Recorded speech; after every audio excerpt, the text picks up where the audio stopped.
Hello, Conductors and Companions. Welcome to Le Jardin du Cirque, the circus garden. Breaking Ground is a peek behind the curtain at what it's like to begin a lore-driven amigurumi shop. With this series, there are 5 stages, and we are currently on the second of the 5, called the root stage. For every stage, we have to complete 3 to 5 tasks before graduating to the next. Our tasks for this stage are launch a YouTube, check.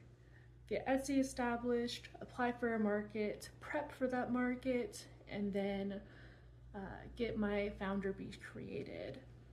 As you can see, the background's a little bit different today. That is because I did apply and get accepted to my first market, so I've been practicing my market setup, which we will talk about in just one second.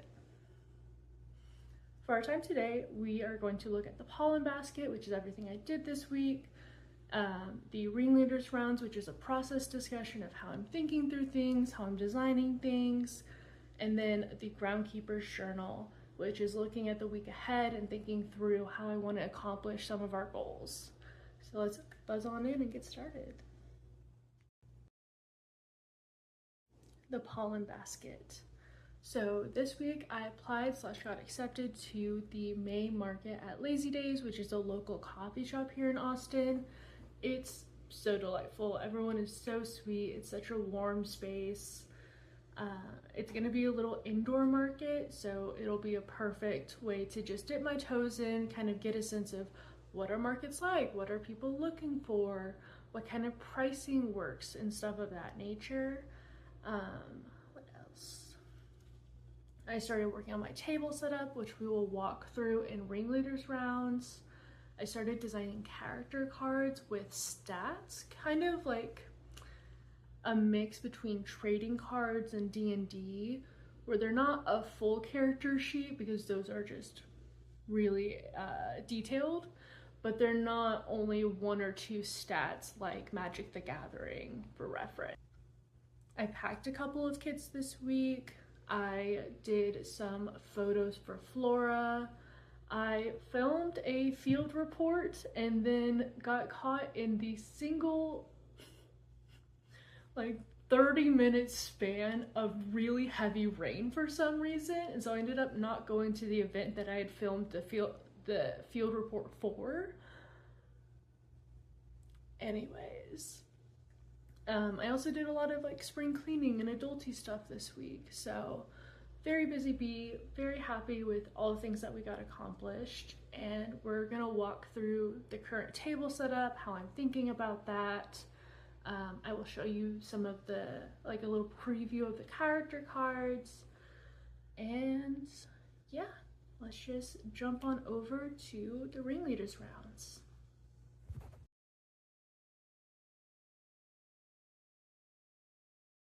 So we're gonna do a quick preview look and then walk through the table. So here's our big display, and so we have Flora, we have Tulip, our little trapeze artist, and then Flora's card is the 7 of Pentacles because she is a tender, and this is a card of tending. And then this is one of my grandma's little hummingbird decorations. She loved hummingbirds, so I wanted to bring that with me. And then we have 2 areas. So these are the tulip kits. And then I'm thinking of doing some smaller apprentice kits, maybe for tulip specifically called Lily, where we start with the white or the cream instead of the pink, and then do some pink stripes. Just to make some smaller kits, so that way people who aren't quite sure about dedicating themselves to a full-size bee are still able to have fun and participate. And then for these, this is gonna be for my circus bees. And so there's 7 rings, there are 7 circus bees. This is not a circus bee, this is just an example.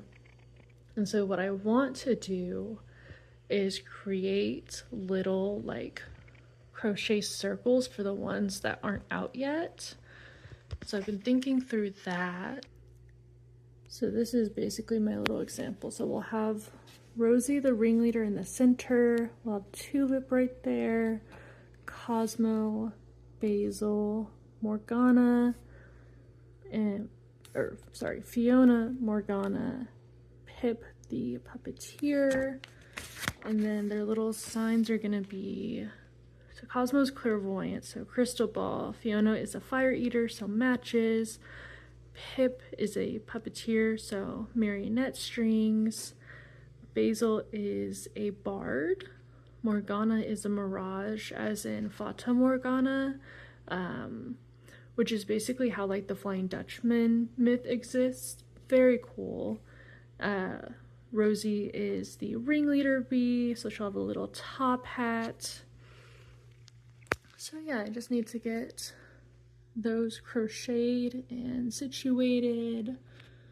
And then we're gonna do little stitch marker sets because those are going to be the least expensive thing, so it's great to just grab on your way out. And then a little area for people to put like their stuff down, their coffee, their bag, and then check out. And this also gives me a clear area to sit in so people can actually see me. But yeah, oh, I'm also going to be doing little demos so people can actually try crocheting, because I feel like once you have someone walk you through the first couple of steps, it's a lot less daunting than just doing it on your own. Plus, it gives people time to kind of warm up and spend time at the station and just kind of catch the vibe of what's happening with Le Jardin du Cirque.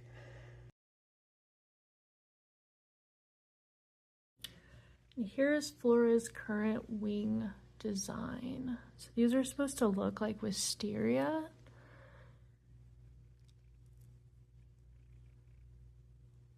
And I'm not sure if I love it or not. I think there might be a little bit too much green, but leave a comment. Let me know what you're thinking. Here's how it looks from the front,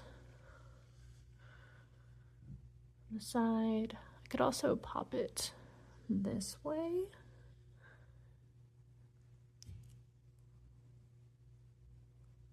But it kind of makes it look like a little amphitheater, you know? So, much to consider. So these are our character cards, or at least the current draft. And so I wanted these stats to be specific to Le Jardin du Cirque. So we have Moxie for strength, Craft for dexterity, Performance for constitution, Wit for intelligence, Aptitude for wisdom, and then Stardust for charisma. And then instead of doing an armor class, I was thinking of doing costume complexity, and I might actually use that to tier the difficulty of the bees, but we shall see. And then for their proficiencies, I thought it would be fun to put, like, clearly Tulip's proficiency is being a trapeze artist, right? But maybe she's also really great at playing chess or something to that effect. So I'm still thinking through some of the details of it, but my current plan is to have official stats where I'm rolling those publicly and making their cards. I would love to do solo stats so people are able to roll their own stats for their bees. And then doing an extra tier where we can hop on a call and then I can roll the stats so they're personal for your specific bee. I think that might be specific for Flora, but if people are interested, I'm obviously happy to do it. I love D&D. I don't get to play it super often, so this is a way to interact with that framework and kind of bring it to more people and bridge the gap, because I feel like there's a lot of overlap between craft people and people who play D&D. So yeah.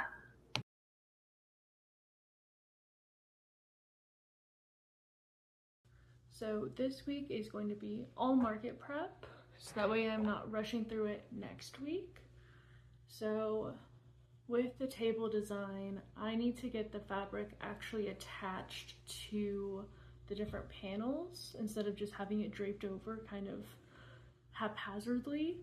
I might also change some of the colors, like maybe do the bottom as a green and then do the rest with the honey color. Just depends on how much fabric I have. I haven't actually measured this out quite yet. I need to pack a couple more tulip kits. I want to pack some apprentice kits, which also means that I need to design a smaller version of my bee, which isn't a big deal. Oh, I did finish writing out all of Tulip's tutorial. I started filming it and then realized about halfway through that I did not hit record, so I did rage quit for a moment, but we're going to do that most likely tomorrow. And then I need to print some business cards, print my stitch marker, design. So there's a lot of little pieces that all just need to be put together, but we are 90% of the way there. I am just so very excited that within 5 months of even thinking about, it's really been about 7 months of me thinking about having a crochet business, to be at a point of actually launching with these really fully fleshed characters and this really beautiful circus world. And yeah, I'm really very grateful. I'm really happy to have such a beautiful job. So yeah, I will catch you next Sunday. Thank you so much for being here, and remember that magic is always at the tip of your fingers.